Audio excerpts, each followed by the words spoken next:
भी हैं, जहां क्रिसमस की खुशियों पर गुंडागर्दी का ग्रहण लगाया गया है और यह सब हिंदुत्व के नाम पर ही हुआ है। कांग्रेस नेता पवन खेड़ा का तो सीधा कहना है कि यह सब प्रधानमंत्री के गुंडे हैं। आइए जरा सुन लीजिए पवन खेड़ा क्या कह रहे हैं इस मसले पर। लेकिन दूसरी तरफ प्रधानमंत्री नरेंद्र मोदी को देखिए, एक ये तस्वीर देखिए और दूसरी तस्वीरें भी हम दिखाएंगे, आप तक पहुंचाएंगे, लेकिन पहले सुनिए पवन खेड़ा को। कुछ गुंडे लोग चर्चेज में जाकर, मॉल्स में जाकर तोड़फोड़ मचा रहे हैं, सांता क्लॉज की टोपी खींच रहे हैं, उसको दौड़ा रहे हैं, गुंडागर्दी का एक माहौल बना रहे हैं।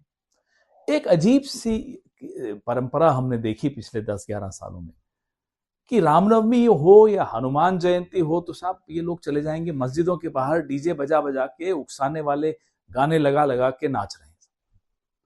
क्रिसमस है तो चर्च के बाहर हनुमान चालीसा पढ़ रहे हैं। आपने कभी सोचा है, मतलब बेवकूफी है, मूर्खता है, गुंडागर्दी है।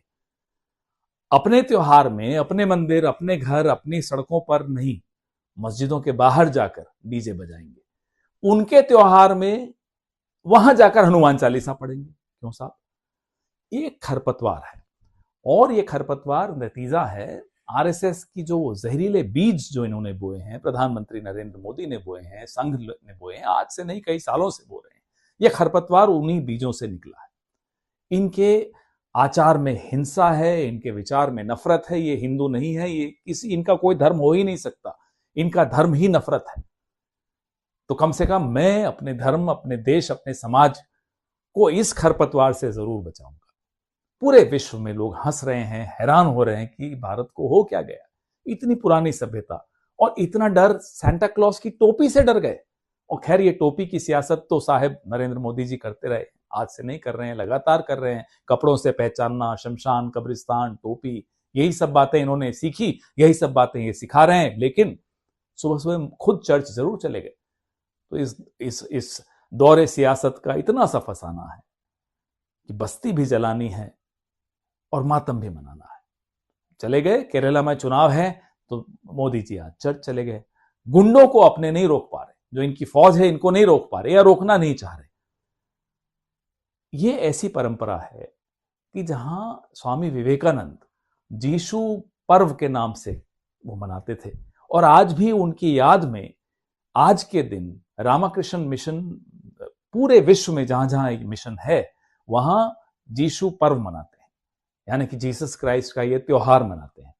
तो ये समृद्ध परंपरा को इस तरह की खरपतवार, इस तरह के जहरीले जो बीज आरएसएस ने बोए हैं, हम अपने सभ्यता को, अपने धर्म को, अपने देश को इनसे बचाएंगे।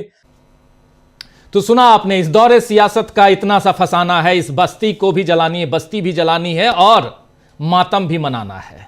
तो आप समझ लीजिए कि क्या कुछ चल रहा है इस देश में। तस्वीरें बहुत कुछ बयां करती हैं। तस्वीर जो आप देख रहे हैं ये तस्वीर है छत्तीसगढ़ की राजधानी रायपुर के मैग्नेटो मॉल की, जहां बाहर क्रिसमस के त्योहार पर सजाया गया था। गुंडे आए, बीजेपी के गुंडे आकर तोड़फोड़ किए चले गए। क्रिसमस पर जिस तरह के उत्पात और चर्चों में तोड़फोड़ की खबरें सब तरफ से आ रही हैं, उस पर अब देश के उन तमाम नेताओं को चिंता हो रही है कि जिनका संविधान में यकीन है, उनको चिंता हो रही है और यह चिंता वाजिब भी है। तमिलनाडु के सीएम एमके स्टालिन ने आज ट्विटर पर जो कुछ लिखा है, सोशल मीडिया पर क्या कुछ लिखा है, जरा आपके सामने रख रहा हूं। लिख रहे हैं यहां तमिलनाडु के सीएम कि बहुसंख्यक समुदाय की सच्ची शक्ति और चरित्र अल्पसंख्यकों को भयमुक्त जीवन जीने का आश्वासन देने में निहित है। जब कुछ दक्षिणपंथी हिंसक समूह बहुसंख्यक समुदाय के नाम पर हमले और दंगे करते हैं, ठीक उसी समय जब माननीय प्रधानमंत्री क्रिसमस समारोह में भाग ले रहे होते हैं, तो यह राष्ट्र को एक चिंताजनक संदेश देता है। मणिपुर के बाद जबलपुर, रायपुर और अन्य जगहों पर अल्पसंख्यकों पर हमलों की खबरें सद्भाव को महत्व देने वाले किसी भी व्यक्ति के लिए अस्वीकार्य हैं। केंद्र सरकार में भाजपा सरकार के सत्ता में आने के बाद से अल्पसंख्यकों के खिलाफ नफरत भरे भाषणों में 74 4% की कथित वृद्धि आगे आने वाले गंभीर खतरे का संकेत देती है। इसीलिए समाज को विभाजित करने वाले दंगाई समूहों पर अंकुश लगाना एक साझा और अत्यावश्यक कर्तव्य है, जिसे दृढ़ संकल्प के साथ लागू किया जाना चाहिए। यह बात तमिलनाडु के सीएम एमके स्टालिन कह रहे हैं। तो अल्पसंख्यकों को डराने वाली ऐसी घटनाओं पर विपक्ष के नेता तो चिंता जाहिर कर रहे हैं, लेकिन प्रधानमंत्री मोदी ने अब तक इस पर कोई प्रतिक्रिया नहीं दी है, बल्कि आज लखनऊ में वो राष्ट्र प्रेरणा स्थल का उद्घाटन करने पहुंच गए, जहां अटल बिहारी वाजपेयी, श्यामा प्रसाद मुखर्जी और पंडित दीनदयाल उपाध्याय की 65 फीट ऊंची कांसे की मूर्तियों का अनावरण किया गया। जाहिर है मोदी 2027 में होने वाले विधानसभा चुनावों के लिए बीजेपी की जमीन तैयार कर रहे हैं। जी हां, बीजेपी की जमीन तैयार कर रहे हैं मोदी। वहां उत्तर प्रदेश में 3 ब्राह्मण नेताओं की मूर्तियां लगाकर बीजेपी उत्तर प्रदेश में अभी से जातिगत समीकरण बनाने में जुट गई है। हालांकि इस पर सवाल भी उठ रहे हैं कि जब मायावती ने दलित प्रेरणा स्थल बनाकर डॉक्टर अंबेडकर और कांसीराम की मूर्तियां लगवाई थीं, तो उसमें बीजेपी को धन की बर्बादी और भ्रष्टाचार सब दिख रहा था। अब वही काम बीजेपी ने क्यों किया? सवाल यह भी है कि मुस्लिम लीग के साथ मिलकर सरकार बनाने वाले और भारत छोड़ो आंदोलन का विरोध करने वाले श्यामा प्रसाद मुखर्जी से कौन सी प्रेरणा लेने का इशारा मोदी दे रहे हैं। और सवाल यह भी है कि क्या उत्तर प्रदेश की सारी समस्याएं दूर हो चुकी हैं जो इस तरह के आयोजनों में जनता का धन लगाया जा रहा है। ध्यान यह भी रहे दोस्तों कि इसी उत्तर प्रदेश के उन्नाव में गैंग रेप करने वाले बीजेपी के ही पूर्व विधायक कुलदीप सिंह सेंगर को अदालत से जमानत मिली, दिल्ली हाईकोर्ट से जमानत मिली है और उसकी उम्र कैद की निलंबित जो सजा है उसे निलंबित कर दी गई है, जिसके बाद पीड़िता के हक में कांग्रेस खड़ी हुई है। कल ही पीड़िता ने राहुल गांधी से मुलाकात कर कहा है कि उन्हें कांग्रेस शासित किसी भी राज्य में पनाह दे दें ताकि उनकी सुरक्षा हो। पीड़िता ने राहुल गांधी से सुप्रीम कोर्ट के लिए किसी वकील की मदद की मांग भी की है कि मुझे एक अच्छे वकील की मुझे जरूरत है, वो मुहैया करा दीजिए, उससे उनकी मदद की जरूरत है। सोचिए कि मदद और न्याय की उम्मीद राहुल गांधी से लगाई जा रही है, नेता प्रतिपक्ष से लगाई जा रही है, और मोदी केवल बेटी बचाओ का नारा ही दे रहे हैं। सुप्रिया श्रीनेत ने तो बिल्कुल सही सवाल किया है कि आखिर बीजेपी का भी नेता इस पर कुछ बोलता क्यों नहीं है? एक भी नेता नहीं बोलता, आखिर क्यों? आइए जरा सुनिए सुप्रिया श्रीनेत को। अव्वल तो अधिकांश चैनलों ने कुलदीप सेंगर को बेल मिलने पर शोज नहीं किए। जिन कुछ लोगों ने शो किए उसमें बीजेपी ने पार्टिसिपेट नहीं किया। बीजेपी ने अपने स्पोक्सपर्सन, अपने प्रवक्ता नहीं भेजे। तो ये देश की आधी आबादी जानना चाहती है कि हर बार बीजेपी इस देश की बेटियों के खिलाफ आरोपी और दोषियों के साथ ही क्यों खड़ी पाई जाती है? ये कौन सा बीजेपी का चाल चरित्र और चेहरा है? क्या आज एक दिन बीजेपी सबके साथ मिलकर ये नहीं बोल सकती थी कि वो उन्नाव की पीड़िता के साथ खड़ी है और दोषी कुलदीप सिंह सेंगर के साथ नहीं? तो सुन रहे थे आप, यहां पर साफ साफ कई सारे सवाल खड़ी कर रही हैं सुप्रिया श्रीनेत। तो वैसे खबर है कि सीबीआई उन्नाव रेप मामले में कुलदीप सेंगर की आजीवन कारावास की सजा के निलंबन के फैसले को सुप्रीम कोर्ट में चुनौती देगी। लेकिन सवाल यही है कि आखिर सीबीआई ने यह फैसला लेने में देर क्यों की? जमानत का आदेश होते ही इसके खिलाफ अपील क्यों नहीं की गई? आम आदमी पार्टी के नेता सौरभ भारद्वाज ने बताया है कि अरविंद केजरीवाल को जमानत मिलने के फौरन बाद ही स्टे लेने के लिए अदालत का रुख सीबीआई ने कर लिया था। लेकिन यहां क्यों नहीं? आखिर क्यों यहां सीबीआई ने देर की? सुनिए जरा सौरभ भारद्वाज को। देखिए, हमने देखा अरविंद केजरीवाल जी को कोर्ट के अंदर जमानत मिली और रिटर्न ऑर्डर आने में भी 2-3 घंटे लगते हैं, मगर ईडी ने रिटर्न ऑर्डर का इंतजार किए बिना हाई कोर्ट में भाग के पहुंचे और बोला कि साहब मौखिक तौर पे ही आप उनकी जमानत को स्टे कर दो, और हाई कोर्ट ने स्टे कर दिया। तो इस मामले में क्या उसी केंद्र सरकार की सीबीआई नहीं जा सकती थी? अभी तक का क्या इंतजार किया जा रहा था? और जिस तरीके से भारतीय जनता पार्टी के सांसद और उत्तर प्रदेश के भारतीय जनता पार्टी के मंत्री खुल के एक सजा याफ्ता, एक कन्विक्टेड, एक अदालत द्वारा दोषी पाए गए भारतीय जनता पार्टी के विधायक का बचाव कर रहे हैं, इससे साफ है कि भारतीय जनता पार्टी की सरकार का पूरा जोर इस पे रहेगा कि कुलदीप सिंह सेंगर को बाहर निकालें, और इसके लिए सोशल मीडिया पर लोगों के मन में बहुत गुस्सा है और लोग अब भारतीय जनता पार्टी। तो सौरभ भारद्वाज को आप सुन रहे थे।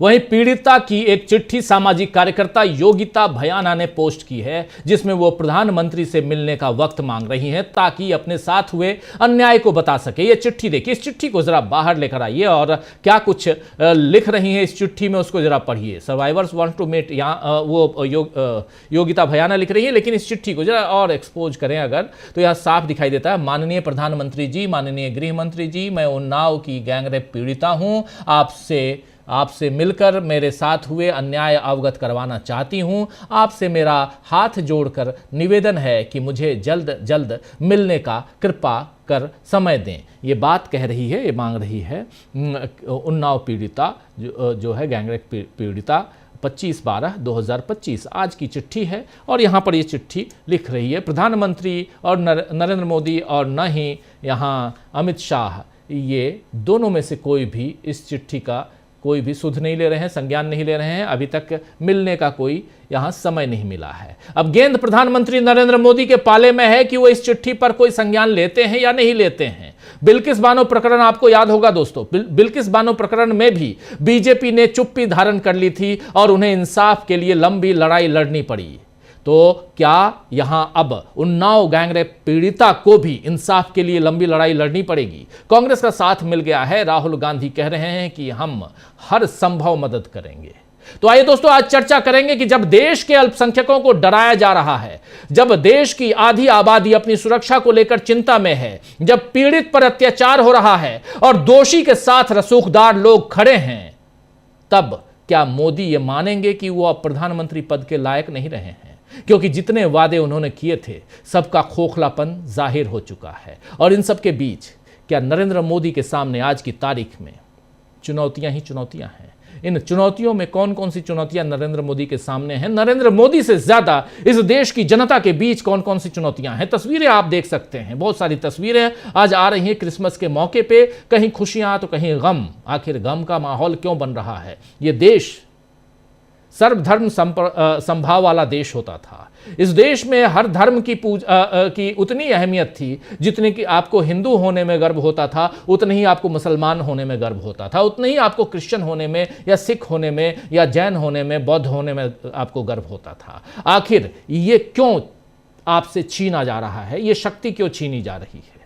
चर्चा करते हैं, चुनौतियों की बात करते हैं। हमारे साथ कुछ वरिष्ठ साथी जुड़े हुए हैं, पहले उनसे परिचय करवाता हूं। देखिए, 4 वरिष्ठ साथी हमारे साथ जुड़े हुए हैं। सिद्धार्थ जी हमारे साथ जुड़े हुए हैं, अमलिंदु उपाध्याय जी जुड़े हुए हैं हमारे साथ, प्रफुल्ल कोलखियान जी जुड़े हुए हैं और प्रेम कुमार जी जुड़े हुए हैं। आप चारों का स्वागत इस्तकबाल है। स्वागत इस्तकबाल आप तमाम दोस्त साथी शुभचिंतक आप सबका, जो अब तक जुड़ चुके हैं उनका भी, जो जुड़ने वाले हैं उनका भी स्वागत है। सीधे सीधे सबसे पहले प्रेम कुमार जी आपके पास आना चाहता हूं। प्रेम कुमार जी, वो तस्वीर प्रधानमंत्री नरेंद्र मोदी जिस वक्त चर्च में थे, उसी वक्त देश के कोनों से और खासकर उन राज्यों से जो बीजेपी शासित राज्य हैं और बीजेपी के नेताओं की अगर जुबानी कहूं तो डबल इंजन की सरकार वाले राज्य हैं, चाहे वो मध्य प्रदेश हो, ओडिशा हो, चाहे वो छत्तीसगढ़ हो, उत्तराखंड हो, इन सब राज्यों में, दिल्ली, इन सब राज्यों में जो हो रहा था, उन तस्वीरों, कुछ कम्युनिटी गाइडलाइंस हैं, कुछ पत्रकारिता के गाइडलाइंस हैं, उस कारण कुछ तस्वीरों को जिसमें तोड़ फोड़, मारपीट, ऐसी चीजें दिखाई दे रही हैं, उन तस्वीरों को हम आप तक नहीं पहुंचा पाएंगे दोस्तों। लेकिन आप समझ सकते हैं और खबरों में आप पढ़ चुके होंगे कि चल क्या रहा है। और इन सबके बीच नरेंद्र मोदी, क्या ये डबल स्टैंडर्ड है? क्या ये 2 अलग अलग ढंग का चेहरा है? एक चेहरे में जनता को दिखाया जा रहा है कि हम कितने सेकुलर हैं और एक चेहरे के जरिए यह बताया जा रहा है कि इस देश में क्या चल रहा है और किसकी सरकार है, यह माना जाए। प्रेम कुमार जी, एक चेहरे में कई चेहरे। आवाज आ रही है मेरी? जी जी जी, अच्छे से आ रही जी। एक चेहरे में कई चेहरे हैं, लेकिन जो बात आपने खास तौर से डबल इंजन की बात जोड़ी है, इसके खास मायने हैं। दरअसल आज के दिन एक बार फिर यह साबित हुआ है कि डबल इंजन की सरकार निहायत ही कमजोर सरकारें हैं। उनके साथ वो उपद्रवियों के सामने निहत एक तरह से लाचार हैं, बेबस हैं, वो कुछ कर नहीं सकते। और ऐसा भी नहीं है कि मैं यूं ही कह रहा हूं, अगर ये सरकार चाहे भी तो चूंकि जिस विचारधारा को लेकर ये आगे बढ़े हैं, ये विध्वंस की विचारधारा वाली पार्टी है, तो विध्वंस की विचारधारा को लेकर जिस तरह से ये आगे बढ़े हैं, आज उसी विचारधारा को रोकने की इसका सामर्थ्य इस सरकार में नहीं है, डबल इंजन की सरकार में खास तौर से नहीं है। और डबल का उपयोग इसलिए कि स्थानीय प्रशासन का यह मुद्दा होता है राज्य सरकार के लिए, और राज्य सरकार चूंकि एक ही पार्टी की है, दक्षिणपंथी जो लोग इस उपद्रव में लगे हैं उस विचारधारा का समर्थन करती है, इसलिए ये दिखता है कि वो कितने लाचार हैं, बेबस हैं, और अपने ही देश के नागरिकों का, अपने ही देश के उपासना स्थल का, वो चर्च का, वो की रक्षा कर पाने में विफल है।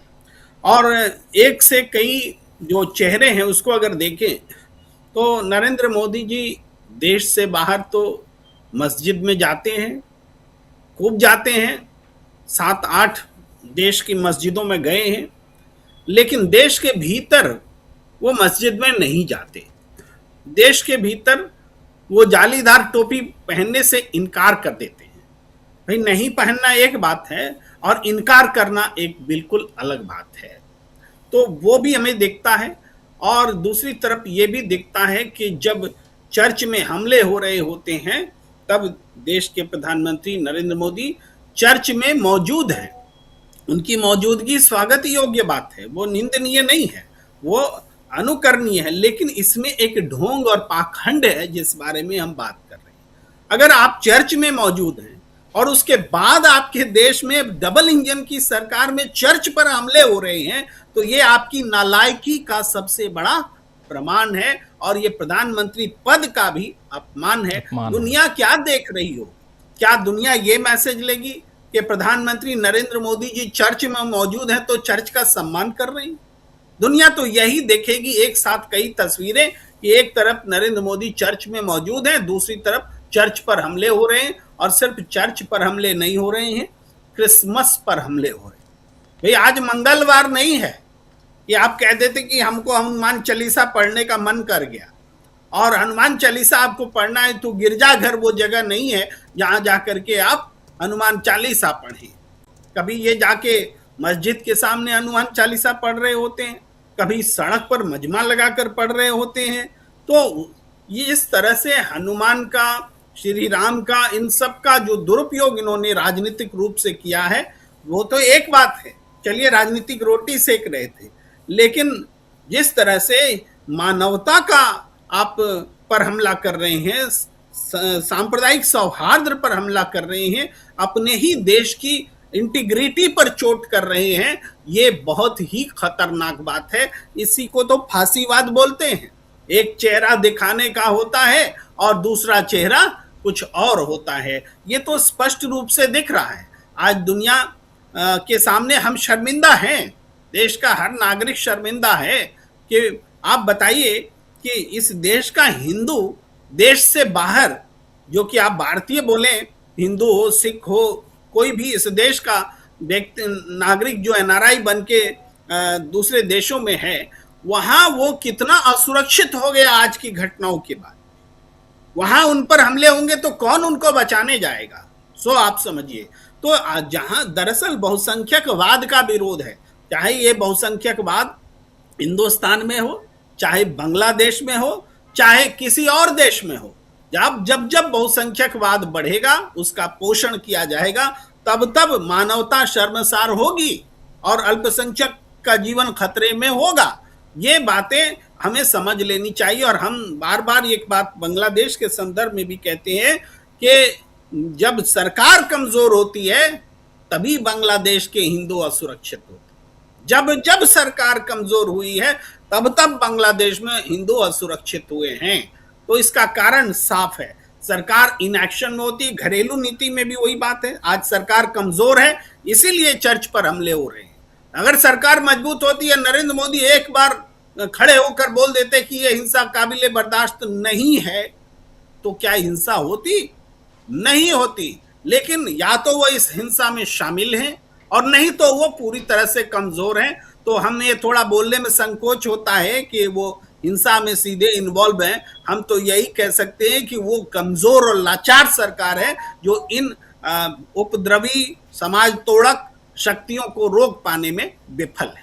जी जी बिल्कुल। कैसे आप देखते हैं सिद्धार्थ जी, एक तरफ दो तस्वीरें, इसका जिक्र करना जरूरी और इस पर चर्चा होनी चाहिए।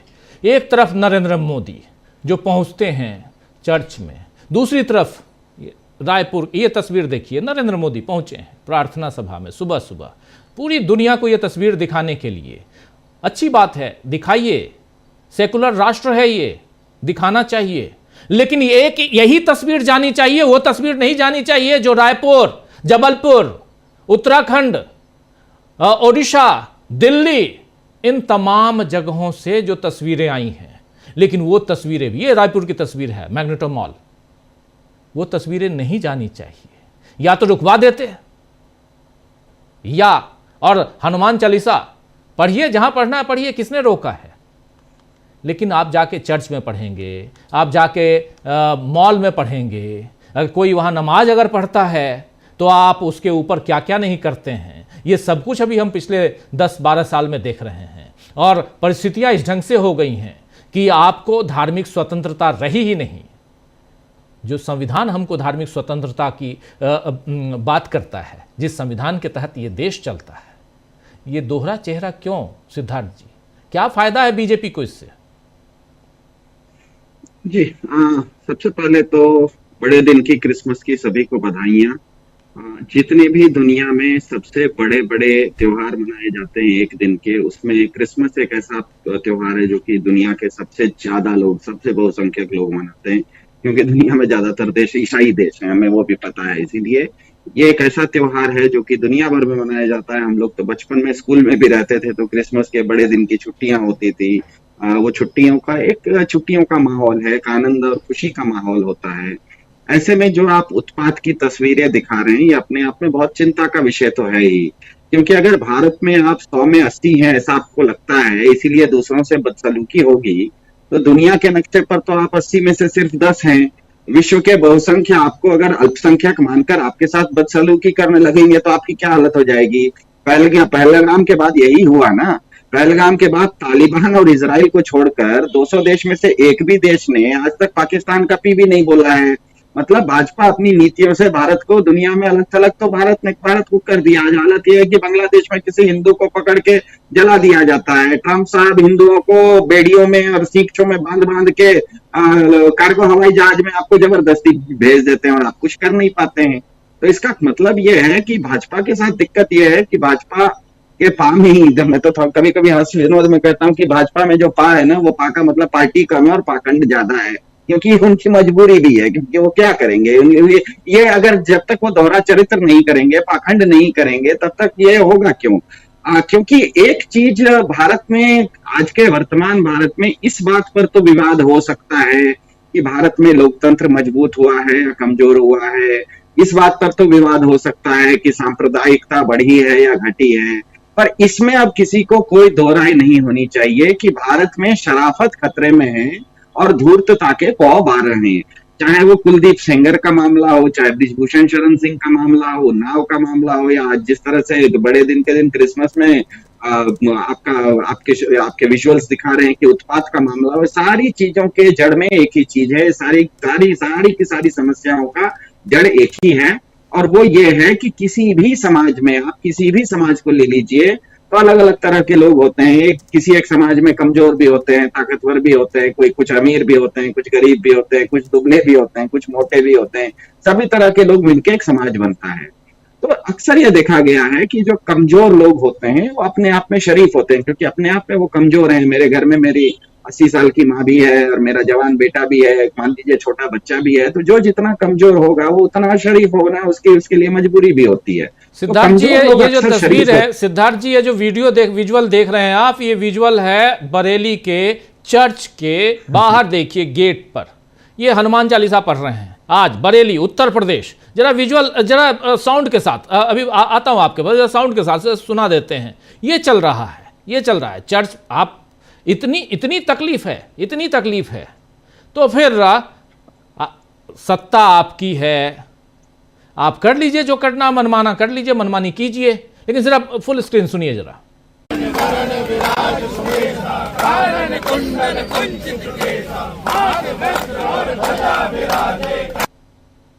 सुन रहे थे, ये नमूना है जी। और सबसे बड़ी चीज है कि पुलिस सिक्योरिटी के साथ है, पुलिस भी साथ में है, मतलब फुल प्रोटेक्शन प्रशासन का। जी, तो मेरा तो इन लोगों से कहना है जो कि हाथ वज्र और ध्वजा विराजे गा रहे हैं, उनको ये प्रधानमंत्री मोदी जी को भी कहना चाहिए कि जब वो अगली बार ट्रंप साहब के साथ मिले तो उनके सामने भी वो यही गाना गा दें, या भारत के प्रधानमंत्री जिस समय प्रधानमंत्री का शपथ लेते हैं तो शपथ के समय भी वो हनुमान चालीसा का पाठ कर दें। तो ये इसीलिए मैं कह रहा हूँ कि ये भाजपा की एक मजबूरी है, भाजपा का पाखंड है, और ये केवल मैं इसमें ध्यान में रखिएगा, कोई भाजपा के शीर्ष नेता की बात नहीं है। भाजपा एक पार्टी के नाते जो उसका स्ट्रक्चर है, जो उसके सिद्धांत हैं, उस सिद्धांत को जब तक हम समझेंगे नहीं तब तक चेहरा बदलते चला जाएगा, लेकिन समस्या वहीं की वहीं रह जाएगी। मेरा ये मानना है कि कोई भी समाज में जितना व्यक्ति कोई कमजोर होता है वो उतना ज्यादा शरीफ होता है, और जो जितना ताकतवर ज्यादा होता है वो उतना ज्यादा धूर्त होता है। तो किसी भी सभ्य समाज में, दुनिया के किसी भी सभ्य समाज में अपराध दर गिरते चला जाता है। सभ्य समाज का ये सबसे बड़ा चरित्र होता है कि सभ्य समाज में अपराध दर कम होते चला जाता है। अपराध जब कम होते हैं तो घर की महिलाएं हो, बच्चे हो, बुजुर्ग हो, ये सब लोग घर से ज्यादा बाहर निकलना शुरू करते हैं, उनकी हिम्मत बढ़ जाती है। और जैसे ही कोई आदमी घर से बाहर पैर रखता है वो किसी न किसी रूप से आर्थिक योगदान करने लग जाता है, उससे परिवार की भी खुशहाली बढ़ती है और सरकार को भी टैक्स ज्यादा मिलता है। भारत में पिछले 12 साल से एनसीआरबी का डेटा बताता है, एनसीआरबी मतलब राष्ट्रीय अपराध ब्यूरो का रिकॉर्ड, ये मोदी सरकार का ही संस्था है, उसका डेटा बताता है कि भारत में कमजोरों के ऊपर अपराध बढ़ रहे हैं, चाहे महिलाओं के ऊपर बढ़ रहे हो, चाहे बच्चों के ऊपर बढ़ रहे हो, चाहे दलितों के ऊपर बढ़ रहे हो, चाहे किसानों के ऊपर बढ़ रहे हो। उसका पूरा का पूरा ग्राफ है, उसमें कहीं कोई शंका किसी को होने की जरूरत नहीं है। 2012 में प्रति 10,000 महिलाओं में 5 महिलाओं के ऊपर अपराध होते थे, आज वो 7 महिलाओं के ऊपर हो रहे, मतलब 1.5 गुना बढ़ गया। 2012 में प्रति 10,000 बच्चों पर 3 बच्चों के साथ अपराध होते थे, आज वो 4 हो गया, फिर से 1.5 गुना बढ़ गया। दलितों के ऊपर 2 अपराध होते थे 10,000 लोगों के ऊपर 2012 में, आज वो 3 हो गया, मतलब फिर 1.5 गुना बढ़ गया। 10,000 से ज्यादा किसान 2012 में भी आत्महत्या कर रहे थे, 10,000 से ज्यादा किसान आज भी आत्महत्या कर रहे हैं। इसका मतलब क्या है, कारण क्या है, भारत में अपराध दर बढ़ते क्यों जा रहा है? जितने भी शरीफ लोग हैं, जितने भी कमजोर लोग हैं, उनके ऊपर अपराध दर बढ़ रहा है। ये ग्राफ बता रहा है, ये डाटा बता रहा है। यहाँ पर ये जो डाटा आपके सामने है, ये जो चार अलग अलग है, महिलाओं के साथ जो अपराध है वो बढ़ रहा है, दलितों के साथ जो अपराध, बच्चों के साथ जो अपराध है वो बढ़ रहा है। आपका ग्राफ सामने दिखा रहा है कि नीचे से ऊपर की ओर जा रहा है। 2012 में कम था और 2025 आते आते बढ़ गया। बीच में केवल एक जगह थोड़ा सा एक गड्ढा दिखता है, वो लॉकडाउन हो गया था 2020 में, कोविड लग गया था, तो लॉकडाउन के समय स्वाभाविक है, लॉकडाउन होगा तो सब लोग घर में रहेंगे, तो चोर अपराधी भी घर में रहना पड़ गया था। उसके अलावा सतत ये बता रहा है कि बच्चों के ऊपर भारत में अपराध बढ़ रहे हैं, महिलाओं के ऊपर बढ़ रहे हैं, दलितों के ऊपर बढ़ रहे हैं, किसानों की आत्महत्या बढ़ रही है। ये सारे लोग कौन होते हैं? ये सारे लोग कमजोर होते हैं, ये सारे लोग शरीफ होते हैं। जैसे आज क्रिसमस के दिन कौन भारत में जो अल्पसंख्यक हैं वही तो क्रिसमस मनाएंगे। हम लोग क्रिसमस की शुभकामना देते हैं, बधाइयां देते हैं, लेकिन एक धार्मिक पर्व जो है वो तो ईसाइयों का पर्व है, तो अल्पसंख्यक है। अल्पसंख्यक है इसका मतलब कमजोर है मतलब शरीफ है।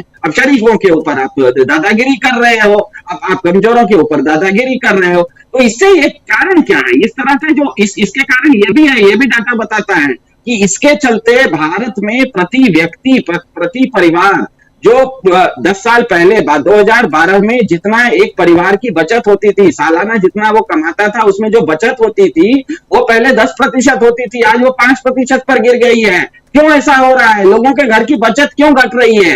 क्योंकि लोगों का घर के ज्यादा लोग अब कमा नहीं पा रहे हैं। जो घर के कमजोर हैं, जो घर की महिलाएं हैं, वो घर से बाहर नहीं निकलने की उनको हिम्मत हो रही है। तो घर का एक आदमी कमा रहा है, हो सकता है उसका वेतन बढ़ रहा होगा, लेकिन घर का एक आदमी की कमाई भले बढ़ रही है, कुल मिला के घर के ज्यादा लोगों की कमाई घट रही है क्योंकि वो बाहर ही नहीं निकल रहे हैं। इसका मतलब क्या? फिर ये बीच में ये केवल इतना बता रहा है, बीच में एक ऊंचा दिखा रहा है पहाड़, वो 2020 में, क्योंकि सारे लोग घर पर बैठे हुए थे, कोई खर्चा नहीं हो रहा था, इसीलिए 2020 के लॉकडाउन में सारे लोगों की बचत थोड़ी बढ़ गई थी। लेकिन ये जो बचत है तो घटती जा रही है। तो इसका मतलब क्या है, ये कारण क्या है? इसका सबसे मूल कारण ये है राजीव जी, कि समाज और संगठन दोनों अलग अलग चीजें होती हैं, दोनों अलग इकाई होती है। कोई भी समाज जो होता है वो हमेशा न्याय प्रधान होता है। जज के सामने अगर कोई अपराधी आए तो उसको भी वही सजा देगा जज, और उसका बेटा आए तो भी वही सजा देगा। समाज ने कोई भी जो भी समाज होता है वो न्याय प्रधान होता है।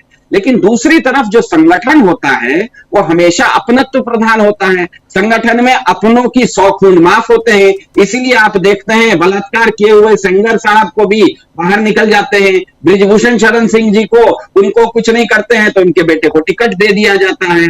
बीजेपी गर्व से ये कहती है कि वो विश्व का सबसे बड़ा संगठन है। तो अब मुझे बताइए, जो अपने आप को समाज मानता ही नहीं है, बीजेपी अपने आप को समाज मानती ही नहीं है, बीजेपी अपने आप को संगठन मानती है, तो कोई भी संगठन का चरित्र होता है कि वो कभी भी न्याय प्रधान हो ही नहीं सकता, वो हमेशा अपनत्व प्रधान होगा।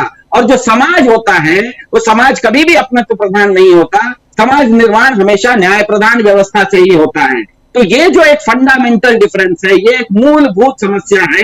और ये मूलभूत समस्या कोई ये गलतफहमी में ना रहे, बीजेपी का समर्थक हो या बीजेपी का विरोधी हो या कोई क्या कहते हैं बिल्कुल न्यूट्रल व्यक्ति हो, समीक्षक के नाते भी, कि बीजेपी में किसी के चेहरा बदल जाने से यह समस्या का समाधान होगा, कोई दूसरा आदमी बीजेपी के शीर्ष नेतृत्व में आएगा तो समाधान होगा, ऐसा नहीं होगा। क्योंकि बीजेपी का जो मूल चरित्र है, कहीं पर भी बीजेपी अपने आप को समाज निर्माण की बात वो नहीं करती है, वो कहती है हम संगठन प्रधान हैं। तो जहां पर भी संगठन होगा, संगठन में अपनों का बचाव होगा और गैरों के ऊपर अनावश्यक अत्याचार होगा। अपने अगर सेंगर है, अपना अगर ब्रिजभूषण शरण सिंह है तो उसको बचाया जाएगा।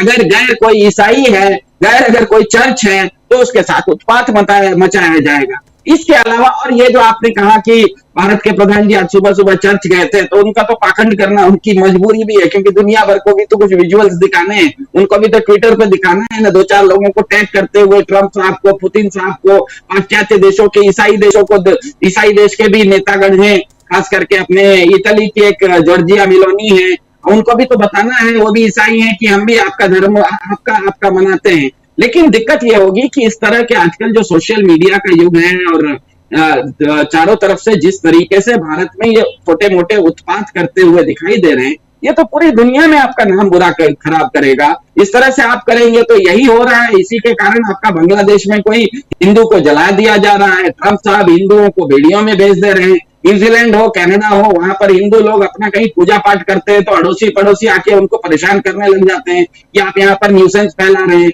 ये चीज पहले नहीं होती थी। तो आप अगर दूसरों को कपड़ों से पहचानने की गलती करेंगे तो दूसरे भी आपको कपड़ों से पहचानने लगेंगे, और वैसी स्थिति आएगी तो ध्यान में रखिएगा, इस देश के करीब 3.5 करोड़ लोग हिंदुस्तान से बाहर हैं। मेरे आपके सबके परिचित दोस्त, यार, भाई, कोई ना कोई हमारा परिचित, कोई ना कोई हमारा संबंधी भारत से बाहर रहता है। हम अगर भारत में लोगों के साथ इस तरह का, कमजोरों के साथ इस तरह का व्यवहार करेंगे तो बाहर में तो हम कमजोर हैं। मेरे भाई के साथ अगर अमेरिका में सिलिकॉन वैली में वो बेचारा काम करता है किसी सॉफ्टवेयर कंपनी में, जैसा आपने कहा, प्रेम कुमार जी ने कहा कि जो भारत के बाहर हिंदुस्तानी लोग रहते हैं, इस तरह का व्यवहार होगा तो उनको भी वो डर के साए में जी रहे। तो मेरे ख्याल से ये चीज अब भाजपा तो इसका समाधान नहीं निकाल पाएगी, क्योंकि भाजपा के चरित्र में ही ये समस्या का जड़ ही भाजपा का चरित्र है। मेरे ख्याल से इस देश की जनता को अब धीरे धीरे समझना चाहिए कि ये देश क्या संगठन है या ये एक देश समाज है।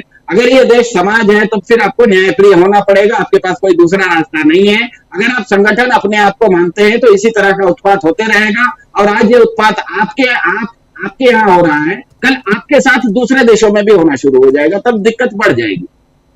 जी जी, बिल्कुल। प्रफुल्ल जी, आप कैसे देखते हैं? प्रफुल्ल जी, आवाज आ रही है? आप कैसे देखते हैं? हम बात कर रहे हैं इन 2 तस्वीरों की। अच्छी बात है, आप जाइए, दुनिया को दिखाइए, लेकिन दुनिया को भारत का असली चेहरा भी दिखाइए। भारत का असली चेहरा कुछ और होता था, आज कुछ और है, इसको भी दिखाइए। और इसको अगर दूसरे ढंग से कहा जाए तो कहीं ना कहीं हमारे देश की बदनामी हो रही है। आप तो जाते हैं तो अपने सुरक्षा कर्मियों के साथ जाते हैं, नारे लगवाते हैं इर्द गिर्द, दूसरे देशों में भी। हम आप जैसे लोग अगर जाएंगे तो हमारे साथ क्या व्यवहार होगा? थोड़ा सोचिए। एक सामान्य इंसान जो दुनिया में रहता है, इंडियन डायस्पोरा की जब बात करते हैं आप, जो नारे लगाते हैं मोदी मोदी के, उनके साथ क्या गुजर रहा होता है जब हमारे देश में उनके यहाँ के लोगों के ऊपर या उस धर्म के ऊपर प्रहार किया जाता है। तो जो तस्वीरें आज गई होंगी पूरी दुनिया में, इन तस्वीरों को लोगों ने देखकर क्या रिएक्ट किया होगा, ये तो सोचना पड़ेगा। कई लोगों को तकलीफ हो रही है कि आप ये क्या डिबेट कर रहे हैं। कई लोगों को ये तकलीफ होती है कि क्या बात करते हैं, लेकिन ये बात क्यों ना की जाए। हमारे ताना बाना, हमारे देश का जो ताना बाना है उसको तोड़ने की कोशिश है, उसको खत्म करने की कोशिश है, इस पे बात क्यों ना हो? प्रफुल्ल जी नमस्कार। मेरी क्रिसमस, सभी को क्रिसमस की बधाई। और देखिए, 2-3 बातें तो शुरू में कहने की जरूरत है। जैसा कि आपने कहा, इन्होंने क्या किया है संगठन और समाज पर, तो सिद्धार्थ जी ने जो कहा उस पर तो बातें बहुत सारी की जा सकती है, लेकिन मैं आपको ये कहना चाहता हूँ यहाँ अपने साथियों को कि अपराध का जिस प्रकार से इन्होंने पॉलिटिकल कैपिटलाइजेशन किया है, अपराध का पॉलिटिकल कैपिटलाइजेशन इन्होंने किया है संगठन के माध्यम से या जैसे तैसे भी, इनकी बुनियाद में ही वही है। ये चर्च में हनुमान चालीसा पढ़ने जाते हैं ना, तो हनुमान चालीसा तो हम लोग भी पढ़ते हैं। मैं इनको बताऊं कि हनुमान चालीसा लोग क्यों पढ़ते हैं, हनुमान जी से क्या मांगते हैं? हनुमान जी से यही मांगते हैं कि बुद्धिहीन तनु जान के सुमिरो पवन कुमार। अपने आप को बुद्धिहीन मान करके पवन कुमार को सुमरिए और कहिए कि बल बुद्धि विद्या देहु मोहि हरो कलेश विकार। जो हे हनुमान जी, हमारे मन का कलेश और विकार हरिए। अगर आत्मा शुद्ध हो तो हनुमान जी से यही मांगेंगे, लेकिन ये तो कलेश और विकास का विकार का प्रदर्शन करने गए हैं। ये कैसे हनुमान भक्त हो सकते हैं? तो हनुमान चालीसा पढ़ने नहीं जा रहे हैं। ये हनुमान चालीसा को भी उतना ही भ्रष्ट करने जा रहे हैं, उतना ही खराब करने जा रहे हैं, उसका दुरुपयोग करने जा रहे हैं। हनुमान जी को जो याद करता है वह उनसे यही मांगता है कि हमारे कलेश और विकार को आप हरण करने, न कि यह कि इसके प्रदर्शित करने का और इसको हथियार बनाए जाने की ताकत हमें दें। ये कैसे हनुमान भक्त हो सकते हैं? बिल्कुल नहीं है। देखिए, अगर संस्कृति की बात कहें, आपने ताना बाना की बात कही, हम तो उस दौर में बड़े हुए थे जहां केशव और करीम को और क्राइस्ट और कृष्ण को एक कहा जाता था। हम लोग जब सुनते थे प्रोग्राम वॉइस ऑफ अमेरिका या बीबीसी से या कहीं से भी, तो ये लगता ही नहीं था कि बाइबल की जो कथाएं सुनते थे तो ये लगता ही नहीं था कि ये कृष्ण भक्ति परंपरा में है या क्राइस्ट भक्ति परंपरा में है। ये प्रभु कहते हैं और प्रभु कह के संबोधित करते हैं, जिसमें हम कृष्ण को कहते थे और उसमें। और देखिए, दूसरी बात मैं आपसे ये कह रहा हूँ कि भारत में जो हमारी संस्कृति की जो बात है, हमारे यहाँ निर्गुण सगुण परंपरा रही है, संत और भक्तों की परंपरा रही है। जो सगुण परंपरा है, जिसमें तुलसीदास प्रमुख कवि हैं, सूरदास हैं, इन्होंने कभी भी केशव और करीम की एकता की बात नहीं कही इनमें। लेकिन जो निर्गुण भक्ति परंपरा के लोग हैं, उन्होंने केशव और करीम की एकता की बात कही है। ये जो हम सुनते हैं गांधी जी के मुंह से कि हिंदू और मुसलमान दो आंख हैं, दास का भी कथन है, रैदास के भजन में ये बात है कि हिंदू और मुसलमान दो आंख हैं। जब आरएसएस के तो चिन्हित दुश्मन है, बंच ऑफ थॉट में तो साफ साफ लिखा था ना, ईसाई, मुसलमान और कम्युनिस्ट। तो मुसलमान क्यों लिखा था यहाँ पर? ईसाई क्यों लिखा था? क्योंकि ईसाई तो यहाँ राज कर रहे थे। उसका एक प्रसंग समझिए, उसका प्रसंग लोग ध्यान नहीं देते हैं कि जब यहाँ पर ब्रिटिश सत्ता आई तो उस बहुत दिन बाद उसके यहाँ पर जो मिशन था वो आया, और मिशन लेकर के आए थे विलियम कैरी को वहां से इंग्लैंड से चर्च ने यहाँ आने की अनुमति नहीं दी थी पहली बार। वो साइंस ग्रेजुएट थे, बाद में उनको परमिशन मिला, लेकिन यहाँ के जो ब्रिटिश कंपनी शासन जो था उन लोगों ने उनको बहुत महत्व नहीं दिया, क्योंकि उनको लगता था कि धार्मिक बातें फैलाएंगे तो इससे कहीं द्रोह न हो जाए। इसीलिए सुंदरबन जो कहते हैं पश्चिम बंगाल का, वहाँ वो थे। उसके बाद निकल के वो चले गए घाटशिला में, एक आयरन फैक्ट्री में उनके मित्र के थे, वहाँ मैनेजर हुए। फिर वहां से भी निकल गए तो चले गए श्रीरामपुर जिसे कहते हैं हमारे घर के बगल में है, वहां जाकर के उन्होंने अपना कारोबार शुरू किया और जो पहला प्रेस टाइपोग्राफी उन्होंने बनाई, यही कारण है कि श्री रामपुर से पहला प्रेस निकला था। तो जुगल किशोर शुक्ला जो उसके संपादक थे, हमारे साथी आते हैं, उनके वो परिजन थे, दादा थे या जो भी, तो वो कानपुर के थे, तो वो यहाँ पर आकर के अखबार उदंत मार्ता ने निकाले थे, क्योंकि टाइपोग्राफी वहां से बनी थी। और उनके कर्मकार लोग जो थे, महेंद्र कर्मकार वगैरह, वो सब उनका परिवार अभी यहीं पर श्री रामपुर बगल में रहता है।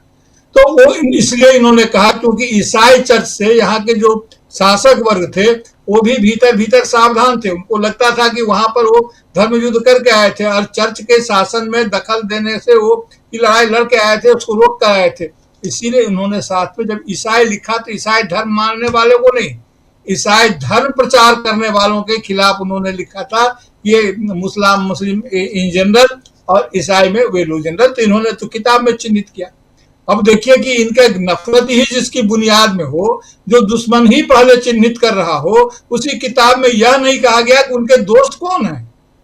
जो सिर्फ इसलिए मैं कहता हूं कि ये संगठन जो लोग हैं, ये दोस्त के बिना तो जी सकते हैं, भारतीय जनता पार्टी हो या आरएसएस हो, ये दोस्त के बिना जी सकते हैं, दुश्मन के बिना नहीं जी सकते हैं।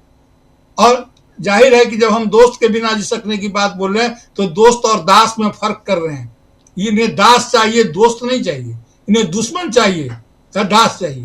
तो इनके पूरे सांस्कृतिक बुनावट ही वही है। अभी जब उन्नाव की बात आपने की थी, तो उन्नाव के में जब जो पीड़िता हैं, उन्होंने इनसे बहुत कोशिश की मिलने की, लेकिन मुलाकात तो उनको राहुल भैया से हुई।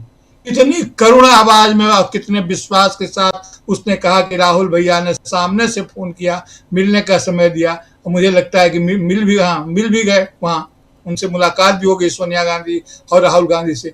कितना भरोसा उपजता है सिर्फ एक नाम से और एक आश्वासन से, टेलीफोन से, कि वहां से हमें मदद मिलेगी। और जब यह होता है, उसके बाद सीबीआई के इस जो फैसले की जो उनको मिला है, तो सीबीआई उसके बाद सुप्रीम कोर्ट में इसको चुनौती देने के लिए जाती है। तो सुप्रीम कोर्ट में क्या होगा, वो भी ये भी सकता है कि इधर नरेशन बनेगा सुप्रीम कोर्ट में। मैं प्रीएम्प्टिव नहीं कर रहा हूं, मैं कोई अवमानना नहीं कर रहा हूं, लेकिन सुप्रीम कोर्ट में यह हो सकता है कि एक केस दायर हो और स्टे नहीं लगे, जब फैसला होगा तब तक के लिए वो बेल पर रहे, या पता नहीं क्या होगा नहीं होगा।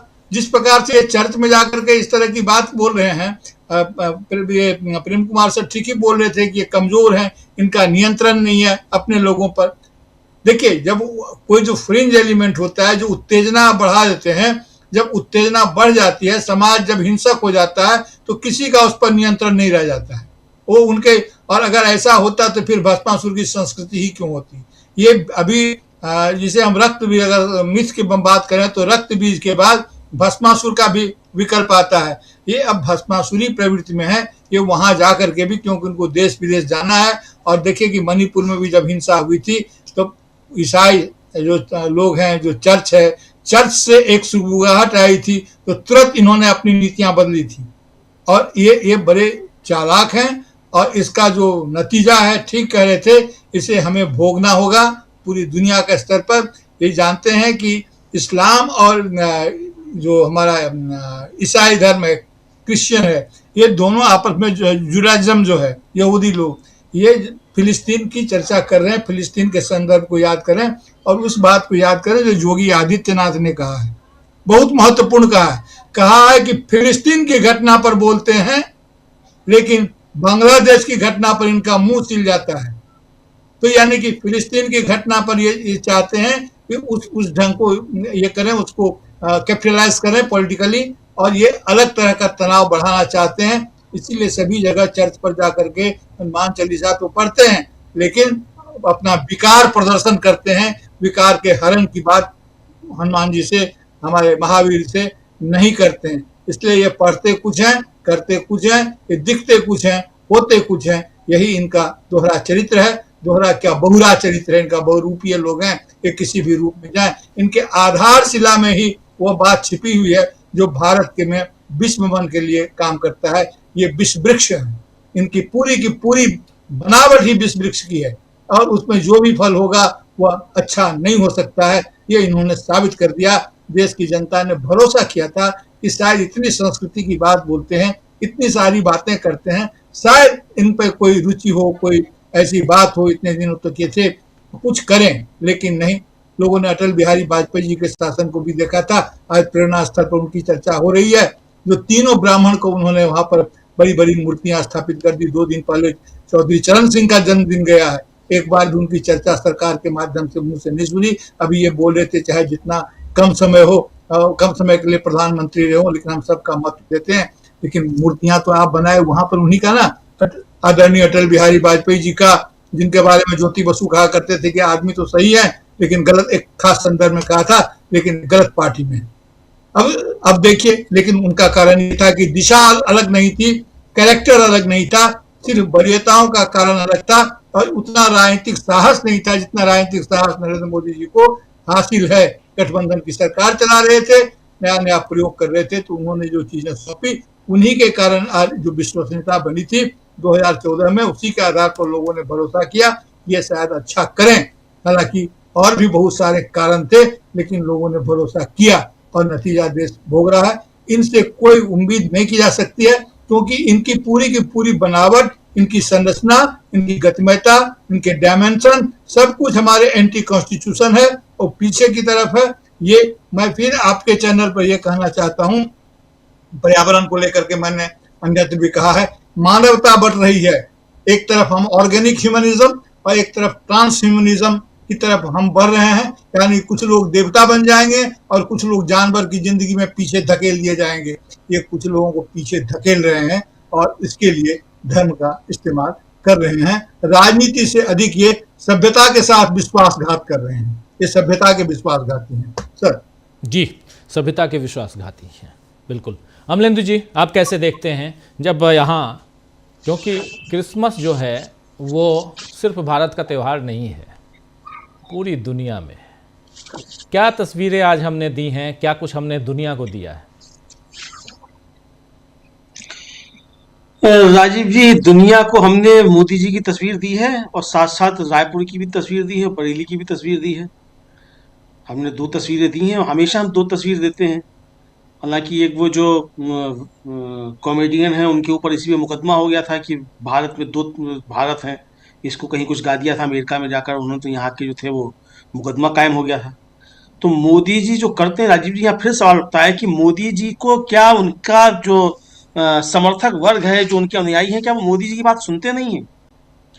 अगर मोदी जी जाकर वहां प्रार्थना में शामिल हो रहे हैं, भगवान यीशु से प्रार्थना कर रहे हैं, हाथ जोड़कर बैठे हुए हैं, और जब वो कोरस गाया जा रहा है कि आज आई खुशी आई खुशी आई, तो मोदी जी बहुत तन्मयता के साथ जो है हाथ से ताल बजाते हुए, सुर में सुर मिलाते हुए दिखाई पड़ते हैं, ताल से ताल मिलाते हुए।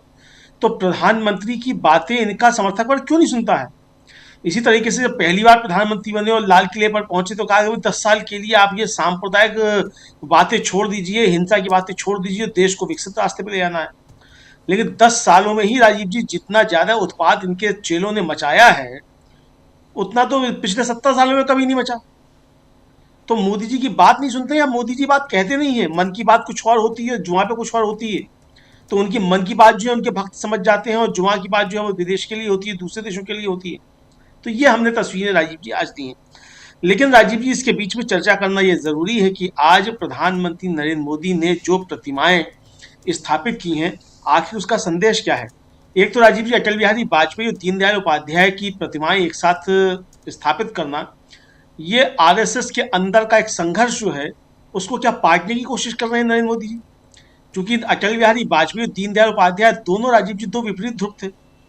और बलराज मधोक की किताब में अटल जी को लेकर जो विचार व्यक्त किए गए हैं, और जो दीनदयाल उपाध्याय की जो जिस तरीके से मृत्यु हुई उसको लेकर सब बातें कही गई हैं, वो तो बड़ी खतरनाक है। तो ये आखिर क्या साबित करना चाहते हैं दीनदयाल उपाध्याय को वहाँ प्रतिमा बनाकर और अटल जी की प्रतिमा बनाकर? चलिए, अटल बिहारी वाजपेयी फिर भी प्रधानमंत्री रह लिए, आपने उनकी प्रतिमा बना ली। श्यामा प्रसाद मुखर्जी की, चलिए बाद में वो संविधान सभा के सदस्य थे, मंत्री रहे, तो आपने उनकी प्रतिमा लगा ली, कोई बात नहीं। लेकिन भाई, हमारा टैक्स पेयर का पैसा जो है ये दीनदयाल उपाध्याय के लिए क्यों खर्च किया जा रहा है? दीनदयाल उपाध्याय का भारत के लिए क्या योगदान है? समाज के लिए दीनदयाल उपाध्याय का क्या योगदान है?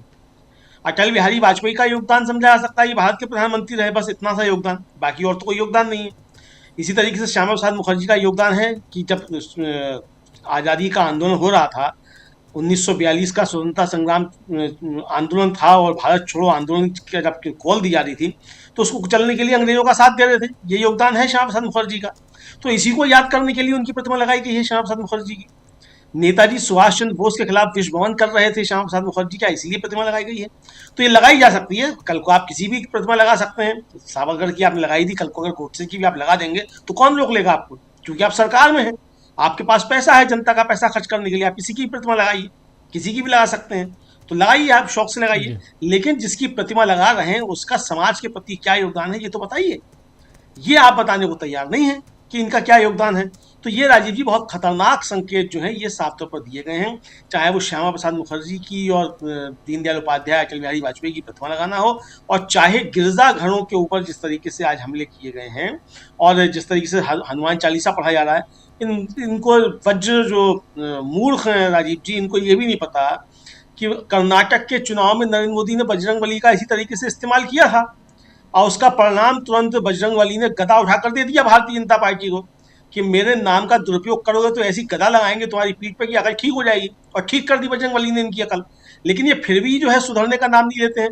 अब चढ़ के सामने खड़े होकर आप जो है बजरंगबली की जो है हनुमान चालीसा पढ़ रहे हैं और सीधे पढ़ने को बोल दिया जाए तो कोई नहीं पढ़ पाएगा।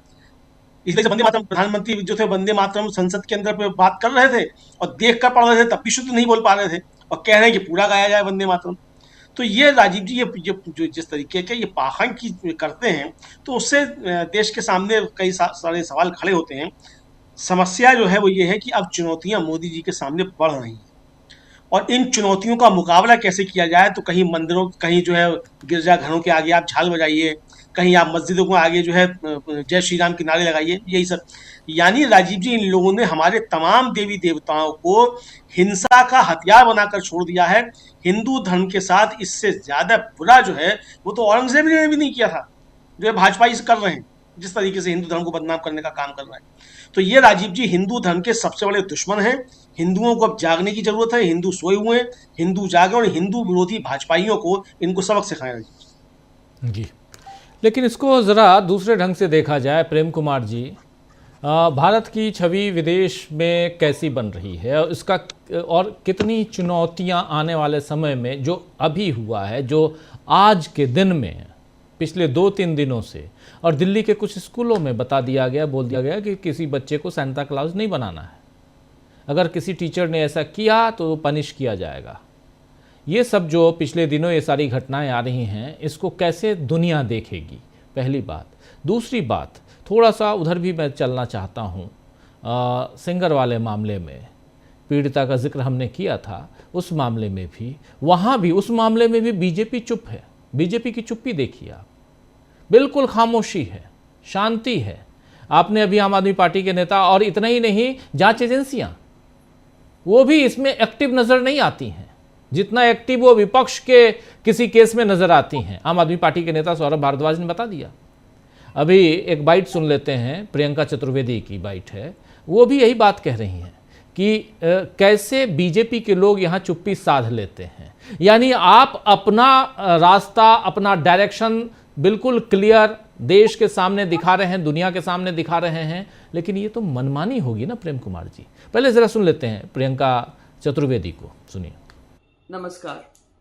आप सभी को बिल्किस बानो का केस तो याद होगा ही, कैसे उस महिला के साथ गैंग रेप हुआ, किस तरीके से घिनौनी तरीके से उन आरोपियों ने उनके साथ बलात्कार किया और उनकी परिवार की एक लंबी लड़ाई लड़ने के बाद उन आरोपियों को सजा मिली। पर गुजरात रेमिशन के चलते उन 11 आरोपियों को फिर रिहा कर दिया गया ड्यू टू गुड बिहेवियर। और इस वजह से पूरे ही देश भर में हम सभी ने उत्तेजित होकर, आउटरीच होकर हमने इसके बारे में अपनी आवाज़ उठाई थी, जिसके चलते सुप्रीम कोर्ट ने उस जो रेमिशन का था ऑर्डर था उसको साइड पे किया, ऑन होल्ड रखा। पर बात वहीं पे नहीं खत्म हुई थी। ये जो मुख्य आरोपी थे उनको बकायदा जब गुजरात पहुंचे थे, उनको माला पहनाई गई थी, उनका स्वागत किया गया था और कुछ तो बीजेपी के मंच पे भी पाए गए थे। फिर आपको याद होगा कि किस तरीके से कुलदीप सेंगर, जो भारतीय जनता पार्टी के विधायक थे, उन पे एक नाबालिग लड़की पे रेप करने का चार्ज था उनको बकायदा संरक्षण दिया जा रहा था। भारतीय जनता पार्टी उनसे इस्तीफा नहीं ले रही थी और बहुत लंबी लड़ाई लड़ने के बाद वो महिला के परिवार ने उनको आरोपी सिद्ध ही नहीं किया, उनको सजा दी गई। पर बात यही नहीं खत्म हुई है, उनके पिताजी की भी, वो नाबालिग लड़की जो लड़ाई लड़ रही थी, उनका पूरा परिवार लड़ाई लड़ रहा था, उनकी भी मृत्यु हो गई। और उसके चलते इनका एक और केस है जिसमें कुलदीप सेंगर जेल में है। पर पूरे देश को चौंकाने वाली बात अब हुई है जब उनको कुलदीप सेंगर को इस रेप केस के लिए उनको बेल दे दी गई है। उनका परिवार, जो लड़की का परिवार है, वो दहशत में है। वो डरा हुआ है, घबराया हुआ है कि वो अपने आप को अब सुरक्षित नहीं महसूस करते हैं। जब वो वहां पे प्रोटेस्ट कर रहे थे, उनको जिस तरीके से दिल्ली पुलिस ने खींच कर निकाला गया, उनके परिवार जो प्रोटेस्ट कर रहा था उनको लेकर, वो दिखाता है कि भारतीय जनता पार्टी की किस तरीके से महिला विरोधी सोच है। और मुझे कोई हैरानी नहीं होगी अगर यही कुलदीप सेंगर को फूलमाला पहनाकर उनको चुनाव में भारतीय जनता पार्टी एक टिकट भी दे दे। और वहीं पे जो उनके साथी हैं, मिनिस्टर हैं, जब उनसे ये सवाल पूछा जाता है, बकायदा उनको डिफेंड करने लग जाते हैं और वो महिला का मजाक उड़ाते हैं। ये कहाँ तक सही है? और कब तक महिलाएं अपनी इज्जत की लड़ाई, अपनी सम्मान की लड़ाई लड़ती रहेंगी? और ऐसे ही एक कॉमन थ्रेड जो चल रहा है, भारतीय जनता पार्टी उनको संरक्षण देती रहेगी। चाहे वो बृजभूषण शरण सिंह रहे हों, हम सभी को याद है किस तरीके से जंतर मंतर पे जो हमारी महिला रेसलर्स थी उन्होंने लड़ाई लड़ी है। चाहे वो कुलदीप सेंगर हों, अभी सब चुप्पी बांधे हुए हैं भारतीय जनता पार्टी से, किसी एक ने आकर विरोध नहीं किया, कोई महिला ने विरोध नहीं किया है। और फिर वो बिल्किस बानो के केस में कितने लोगों ने तो आकर इस बात को डिफेंड किया था। शर्मनाक महिला विरोधी एक जो सोच है, जो मानसिकता है, वो साफ। तो सुन रहे थे आप यहाँ साफ साफ अपनी बात रखते हुए प्रियंका चतुर्वेदी, लेकिन बहुत पोल खोलती हुई बिल्किस बानो का केस हो या ऐसे तमाम केसेस, और कैसे माला पहना दिया जाता है, कैसे स्वागत किया जाता है। अब यहाँ सेंगर का मामला आता है तो भी बात वही है। तो एक जो चेहरा है, और ये आप तीनों के ऊपर देखिए जिस विंडो में, ये एक अलग चेहरा नजर आ रहा है। ये मनमानी है, और अगर मनमानी है तो ये दुनिया में आपकी तस्वीर क्या बन रही है ये तो आप समझ रहे होंगे, और अगर नहीं समझ रहे हैं तो भारत के नागरिकों के साथ दुनिया कैसा व्यवहार करेगी इसका डर भी होना चाहिए। प्रेम कुमार जी, इसको कैसे देखते हैं आप? दो तस्वीरें। जी राजीव जी, आज अटल बिहारी वाजपेयी जी का जन्मदिन भी है, और आज जो माहौल है उसमें अटल बिहारी वाजपेयी के उस बयान को निश्चित रूप से याद करने की आवश्यकता है जो राजधर्म वाला बयान था गुजरात दंगे के बाद। और नरेंद्र मोदी तब मुख्यमंत्री थे और उन्होंने राजधर्म का पालन करने की इच्छा जताई थी, करने को कहा था। तो मोदी जी ने कहा था हम तो वही कर रहे हैं, बहुत चर्चित वीडियो है। लेकिन उसके तुरंत बाद अटल बिहारी वाजपेयी की का एक और दौरा हुआ था गुजरात में, और उन्होंने कहा था कि दुनिया भर में इस्लामिक देश हैं और हम वहाँ क्या मुंह लेकर जाएंगे, क्या मुंह दिखाएंगे, ये बात उन्होंने कही थी। और आज समान परिस्थिति एक बार फिर दरपेश है, और नरेंद्र मोदी आज प्रधानमंत्री हैं, लेकिन उनको राजधर्म की नसीहत देने वाले कोई अटल बिहारी वाजपेयी उनसे ऊपर नहीं है बैठे। आज फर्क यह है कि क्रिसमस को लेकर के बातें हो रही हैं, और ईसाई तब मुसलमान थे, आज ईसाई हैं। लेकिन तब भी सवाल नरेंद्र मोदी से थे, आज भी सवाल नरेंद्र मोदी से है। तब का सवाल भी अनुत्तरित था, आज भी अनुत्तरित है। ये दोनों परिस्थितियां हैं। और उसके बाद आप जो कह रहे हैं कि दुनिया में क्या होगा, दुनिया में क्या हुआ था गुजरात दंगे के बाद? नरेंद्र मोदी को दुनिया में वीजा देने से लोग कतराने लगे थे, लोग अपने यहाँ बुलाना नहीं चाहते थे। तो क्या हम उस दिन का इंतजार कर रहे हैं कि हमारे देश के प्रधानमंत्री के साथ भी वैसा ही व्यवहार होने लगे जैसे मुख्यमंत्री नरेंद्र मोदी के साथ हुआ था? क्या प्रधानमंत्री नरेंद्र मोदी के साथ भी वैसा ही व्यवहार होने लगेगा? तब क्या स्थिति रहेगी? आज अभी उस स्थिति की कल्पना करना न कोई अच्छी बात है और न कल्पना की जा सकती है, न की जानी चाहिए, लेकिन बढ़ तो हम उसी दिशा में रहे हैं। ये बात है चिंताजनक।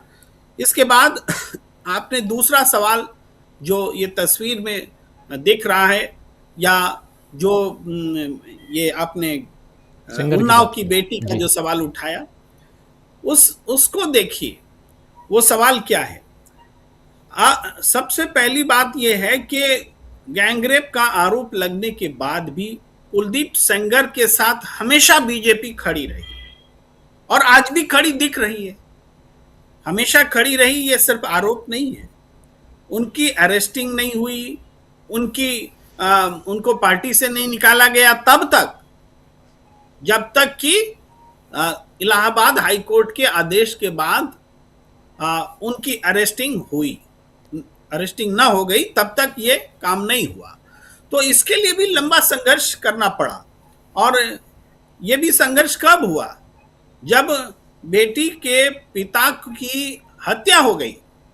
बेटी के पिता जब थाने में विरोध करने गए तो उनकी पिटाई हुई, और पिटाई होने के बाद उल्टे उन्हीं पर केस दर्ज हुआ, और उसके बाद कुछ दिनों बाद थाने में मौत हो गई। हाँ, हिरासत में मौत हुई थी। तो हिरासत में मौत के बाद कोर्ट ने संज्ञान लिया था, इलाहाबाद हाई कोर्ट ने कहा था कि अरेस्टिंग हो, यानी कुर्बानी देनी पड़ी थी अरेस्टिंग के लिए। भाई, कुलदीप सेंगर की गिरफ्तारी के लिए उन्नाव की बेटी को अपने पिता की कुर्बानी देनी पड़ी, या पिता को अपनी बेटी के लिए अपनी जान देनी पड़ी।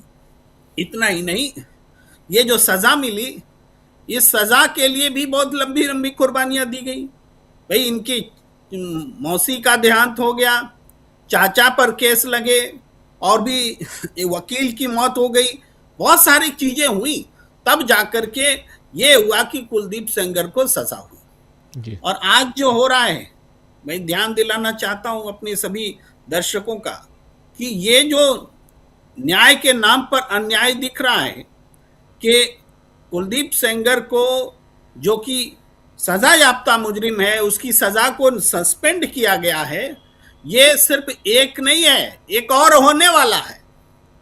ये घटनाएं, एक घटना तो घट गई है, दूसरी घटना होने वाली है, क्योंकि इस घटना से कुलदीप सेंगर बाहर नहीं आएगा। कुलदीप सेंगर तब बाहर आएगा जब दूसरे मामले में, जिसमें उन्नाव की बेटी के पिता की हत्या हुई थी, उसमें जब उनको जमानत मिलेगी तब वो बाहर आएगा। और ये सीक्वेंस में वो भी होगा, क्योंकि उसको होने के लिए ही ये घटना हुई है। तो ये न्याय के नाम पर अन्याय की आपराधिक साजिश न्याय के मंदिर में गढ़ी जा रही है। ये हम कहना चाहते हैं कि एक हुआ है, एक होने वाला है।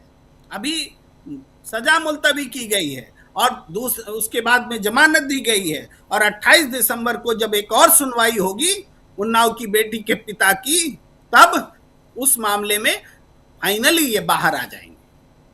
सीबीआई का देखिए क्या है, उसको लाज लग रहा है, शर्म आ रही है सुप्रीम कोर्ट जाने में। दिल्ली में रहते हैं, लेकिन उनको पिटीशन लगाने में दिक्कत हो रही है। क्यों इतनी दिक्कत? तो भाई अरविंद केजरीवाल मामले में नहीं हुई थी, सौरभ भारद्वाज ने ठीक कहा, दूसरे मामलों में तो नहीं होती है।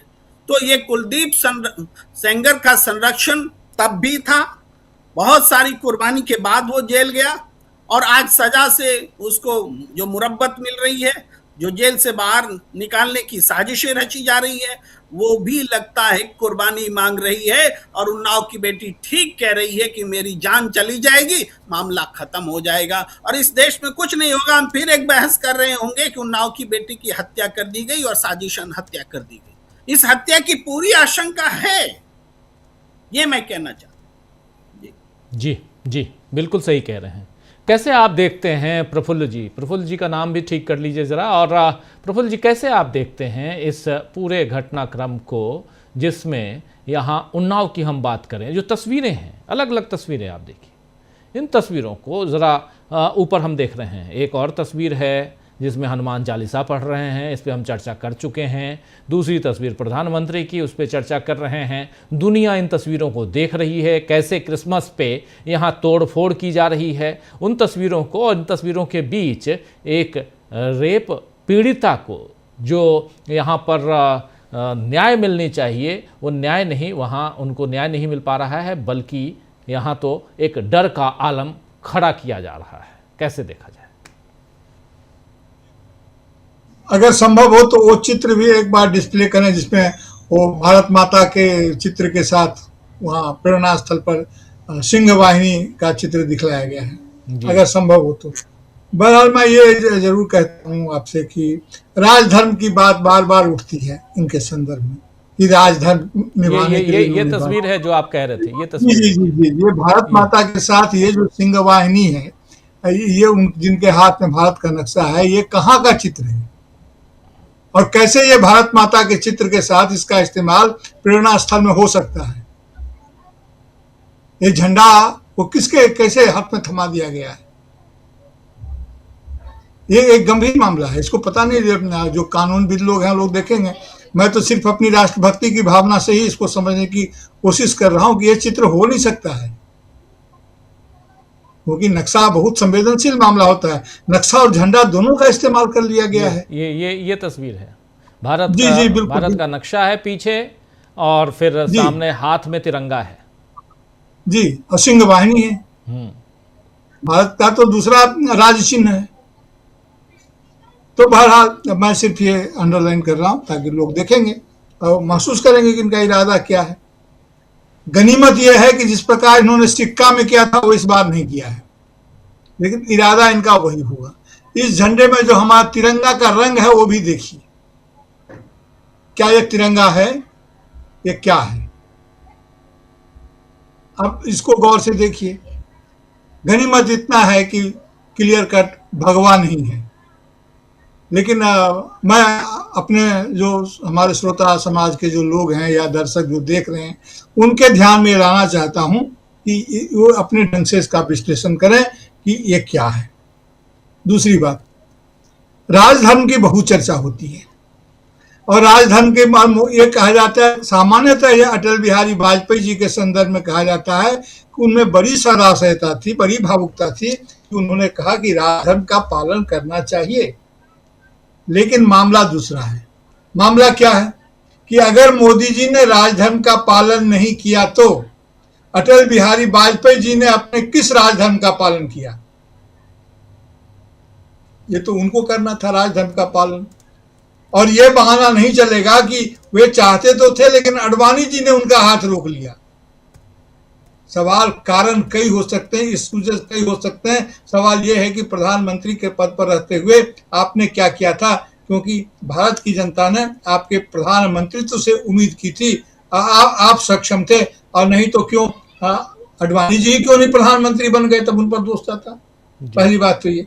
दूसरी बात मैं ये कह रहा हूँ कि सेंगर साहब को जिस सीआरपीसी के 389 के तहत शायद उनको बेल वो मिला है कि अच्छे आचरण और जिस किसी कारण से, और अभी प्रेम कुमार सर ठीक ही बोल रहे थे कि अगर उन पर ये होगा, ये मुकदमा अगर दायर होगा, उनका वो जो 10 साल का जिसमें सजा है हत्या के मामले में या प्रयास, तो बहुत सारे केस उन्होंने किए हैं, उसमें जब उनको ये होगा उसके लिए भी प्रेरणा स्थल से प्रेरणा जाएगी, उसमें भी हो सकता है बेल मिल जाए। जब इतने बड़े हत्या, इतने बड़े मामले में उन्हें बेल मिल गया है तो इसमें क्यों नहीं मिलेगा? राम रहीम हमारे सामने है, आसाराम का केस हम लोग देख ही रहे हैं। ये किस तरह के भारत की तरफ हम जा रहे हैं और ये कौन सी छवि बना रहे हैं भारत में? विदेश में जो हमारे जो भी विदेश के कर्णधार हैं वे अगर हम लोग इस बात को सुन रहे हैं तो उनसे प्रार्थना पूर्वक यह निवेदन जरूर करना चाहिए इस अवसर पर। मैं कम से कम करने की अनुमति चाहता हूं।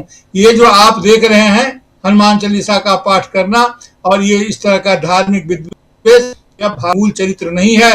भारत के इस मूल चरित्र पर कुछ इस तरह का आच्छादन हो गया है जो ये एक गलत छवि जा रही है। भारत का मूल चरित्र तो सहमिलानी का है। भारत का मूल चरित्र वह है जो स्वामी विवेकानंद ने कहा था, सार्वभौम स्वीकृति और सार्वभौम धार्मिक मान्यताओं का अनुपालन ही भारत का मूल चरित्र है। ये जो समय समय पर इस तरह के व्यवधान आ रहे हैं, कृपया हमारी इस स्थिति को दुनिया जरूर समझेगी सर, और ये नहीं मानेगी कि बदल गया है। ये लाख कोशिश करें, भारत को बदल नहीं सकते हैं सर। जी जी जी, बिल्कुल बिल्कुल। अमलेंदु जी को जरा ले आइए स्क्रीन पे। अमलेंदु जी से भी जरा समझें कि उन्नाव का जो मामला है वो क्या आज की तारीख में, जिस ढंग से अभी प्रेम कुमार जी भी कह रहे थे, और वो कि एक केस अभी और है और उसके बाद आश्चर्यचकित आप और होंगे उसमें जब इस सेंगर को जो सज़ा याफ्ता है उसको कन्विक्टेड है उसको वहाँ से भी बरी कर दिया जाएगा या वहाँ उसके केस को निलंबित कर दिया जाएगा। कोर्ट के मामले में हम कोई हस्तक्षेप नहीं कर रहे हैं, लेकिन फिर भी सवाल कई उठते हैं, पैदा होते हैं। इस पर आपकी टिप्पणी। राजीव जी, तो कोर्ट के मामलों में हस्तक्षेप नहीं कर सकते, लेकिन कोर्ट के फैसलों की आलोचना हम कर सकते हैं। ये हमारा लोकतांत्रिक अधिकार है और ये हम करते रहेंगे। अगर अदालतें इस तरीके के फैसले देंगी तो चाहे अवमानना का नोटिस दीजिए, चाहे फांसी पे चढ़ा दीजिए, ये अधिकार हमारा है, इस संविधान ने हमको दिया है, ये हम करते रहेंगे। फैसलों पे सवाल उठते रहेंगे। आपने किस कानून का सहारा लिया, किस आधार पे दिया, हमें इससे मतलब नहीं है, लेकिन मतलब ये है कि आपने जो तर्क दिया है, यानी आपने कहा कि साहब वो चूंकि लोक सेवक नहीं है, पॉक्सो जो एक्ट है उसके तहत वो उसमें उसको लोक सेवक नहीं बताया गया है। भ्रष्टाचार के मामले में तो जनसेवक है, मतलब पब्लिक सर्वेंट है विधायक, और पॉक्सो में नहीं है।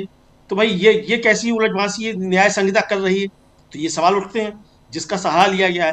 बहरहाल राजीव जी देखिए, किसी के पक्ष में कुछ